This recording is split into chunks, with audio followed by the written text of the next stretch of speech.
ছেলে আজ পারুলকে অপমান করছে, কিন্তু দুদিন পরে তারই পেছনে ছুটবে।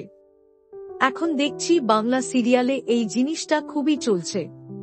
অ্যাকচুয়ালি এখন বলা ভুল, এটা মেকার্সদের বরাবরের খুবই সহজ একটা টোপ। মানে সিরিয়ালের নায়কের যতটা পারো খারাপ দেখাও, পরে যত দিন যাবে ধীরে ধীরে সে ভালো হতে থাকবে। আমাদের গোপাল বাবুও তো কার কাছে কই মনের কথা তে ওই জিনিসটাই করেছে। আর ঠিক এখানে রায়ানের ক্ষেত্রেও তেমনটাই হবে। তবে যাই বলো, রায়ান কিন্তু একটু বেশি বাড়াবাড়ি করেছে। ক্রমাগত পারুলকে প্রমাণ করে যাচ্ছে।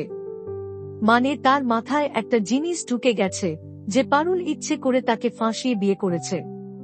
কিন্তু সোনা আমার এটা ভুলে গেছে, সে পারুলের হবু বরের সম্বন্ধে সবটা জানার পরে যদি সবাইকে সবটা জানিয়ে দিত, তাহলে এই ঝামেলার কোনটাই হতো না।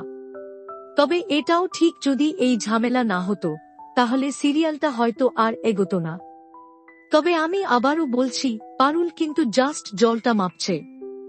জাস্ট জলটা একবার ভালো করে মেপে নিতে দিন, একটু থিতু হতে দিন মেয়েটাকে। তারপর ওই পারুলই যদি না রায়ানকে পিছু পিছু ঘোরায়, তখন বলবেন। আর এদিকে গোপাল কিন্তু সমস্ত কষ্ট বুকে চেপে রুকুকে জানিয়ে দিল সে তাকে ডিভোর্সটা দেবে, কিন্তু এখনই নয়। কারণ এখনই ডিভোর্সটা হয়ে গেলে মান সম্মানের একটা সমস্যা হয়ে যাবে। তাই সে রুকুকে 6 মাস পরে ডিভোর্স দেবে। তাই রুকু যেন একটু তাতে বিশ্বাস করে।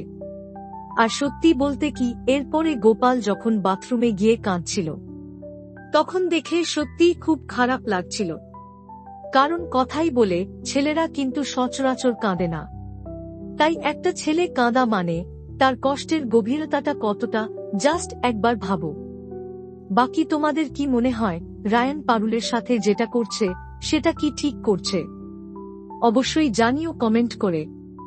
দেখুন পরিণীতা প্রতিদিন রাত 8টায়, শুধুমাত্র জি বাংলায়। এইরকম সমস্ত আপডেট সবার আগে পেতে অবশ্যই আমাদের চ্যানেলটি সাবস্ক্রাইব করে নিও।